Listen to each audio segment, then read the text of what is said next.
नमस्कार दोस्तों, मैं हूं प्रदीप डबास और आज हम आपको सीधा लेकर जा रहे हैं उस वादे की धरती पर, पंजाब। वहां जहां भगवंत मान सरकार ने रोशन पंजाब का ऐलान कर दिया है। दावा है अगले साल तक पंजाब में 24 घंटे लगातार बिजली मिलेगी। बिजली के कट की जंग खत्म होगी। हर घर रोशन, हर खेत रोशन, हर फैक्ट्री रोशन। 5,000 करोड़ का ऐतिहासिक निवेश, कोयले की लंबी सप्लाई, नए सब स्टेशन, नई तारें। सुनने में सपने जैसा लगता है, लेकिन क्या यह सपना सच होगा या फिर ये भी पंजाब की सियासत का नया चुनावी जुमला कहा जा सकता है। दोस्तों, सबसे पहला सवाल यही है, अगर इतनी ही आसान था तो 70 सालों से पंजाब बिजली के कट में क्यों जलता रहा और अचानक से अब भगवंत मान और अरविंद केजरीवाल को बिजली के लिए इतनी हमदर्दी कैसे महसूस हो रही है? क्या ये अगले चुनाव की स्ट्रेटजी नहीं है? सोचिए, 5,000 करोड़ का बड़ा निवेश होता है तो उसका हिसाब होगा, पारदर्शिता होगी, जनता को रोजाना अपडेट मिलेगा। लेकिन यहाँ सिर्फ वादा, सिर्फ भाषण, सिर्फ प्रेस रिलीज। जहाँ राजनीति होती है वहां सपने भी होते हैं और डर भी होता है। मुख्यमंत्री भगवंत मान कहते हैं पंजाब में अब ना कोई फैक्ट्री बिजली के इंतजार में रुकेगी, ना किसान अंधेरे में रहेगा। वहां कितनी अच्छी बात है, लेकिन क्या यह वही पंजाब नहीं है जहां बिजली बोर्ड का कर्ज अरबों में है? वही पंजाब नहीं जहां किसानों के लिए बिजली फ्री करके सरकार खुद घाटे में चली जाती है? वही पंजाब नहीं जहां थर्मल प्लांट बंद पड़े हैं, जहां ट्रांसमिशन लॉस इतना ज्यादा है कि आधी बिजली रास्ते में ही गायब हो जाती है? तो फिर 24 घंटे बिजली कहां से आएगी? दोस्तों, जरा सोचिए, 24 घंटे बिजली देने के लिए सिर्फ वादा काफी है क्या? इसके लिए लगातार सप्लाई चाहिए। थर्मल, हाइड्रो, सोलर, सबको साथ चलना होगा। कोयले की लंबी अवधि की सप्लाई की बात हो रही है, पछड़ावा खदान से, ठीक है, लेकिन कोयला तो कई बार मॉनसून, ठेकेदारों के झगड़े, ट्रांसपोर्ट हड़ताल में फंस जाता है। तब क्या होगा? अब सुनिए अरविंद केजरीवाल का दावा क्या कहता है। वो कहते हैं 90% लोग पहले ही मुफ्त बिजली पा रहे हैं।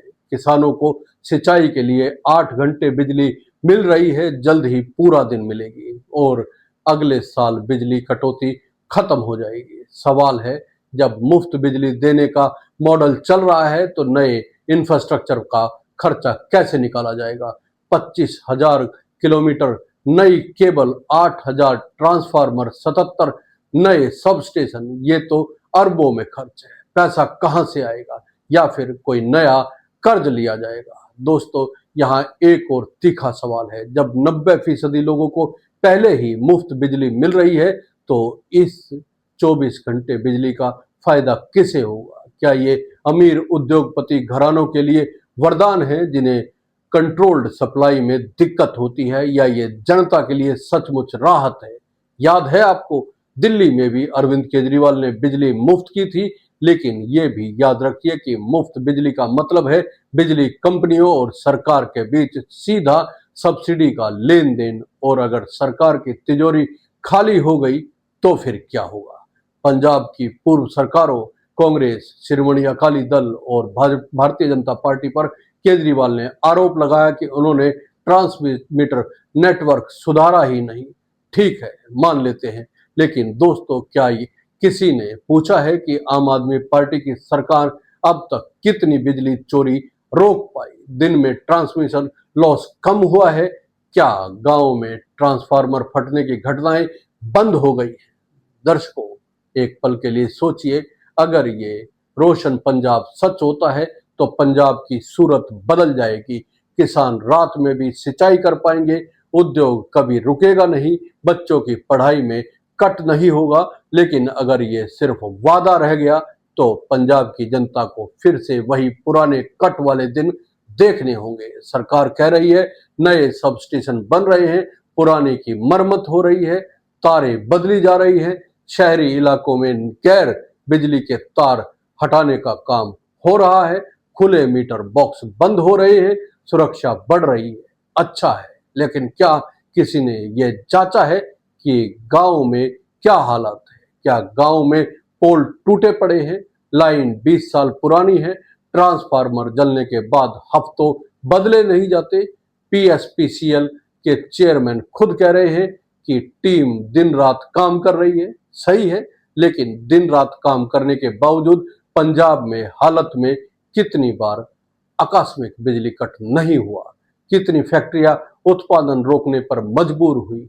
वास्तविकता यही है कि ग्राउंड रिपोर्ट कई जगहों पर आखिरी वक्त में सप्लाई डाउन दिखाती है। दोस्तों, हमारा आपसे सीधा सवाल है, क्या पंजाब में 24 घंटे बिजली तकनीकी रूप से संभव है, या फिर यह सिर्फ पॉलिटिकल इलेक्ट्रिसिटी है जो चुनाव आते ही तेज हो जाती है और चुनाव खत्म होते ही मंद पड़ जाती है। चलिए एक पल मान लेते हैं, मान सरकार सच में ईमानदारी से काम कर रही है, हर गांव को रोशन कर देगी, तो ये मॉडल फिर दूसरे राज्यों में क्यों नहीं अपनाया गया, और अगर अपनाया गया तो कितना सफल हुआ। दिल्ली का मॉडल पंजाब में लागू होगा, लेकिन पंजाब में बिजली उत्पादन के स्रोत दिल्ली से अलग है।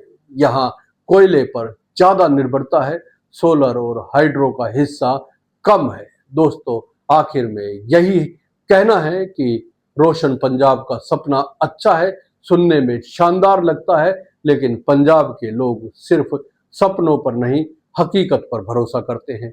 और हकीकत तब बनेगी जब 24 घंटे बिजली वाकई जमीन पर दिखाई देगी। आपका क्या मानना है दोस्तों, कमेंट करके जरूर बताइएगा। और ये वीडियो अगर आपको पसंद आया है तो लाइक कीजिए, शेयर कीजिए और चैनल को सब्सक्राइब करना ना भूलें। जय हिंद, नमस्कार।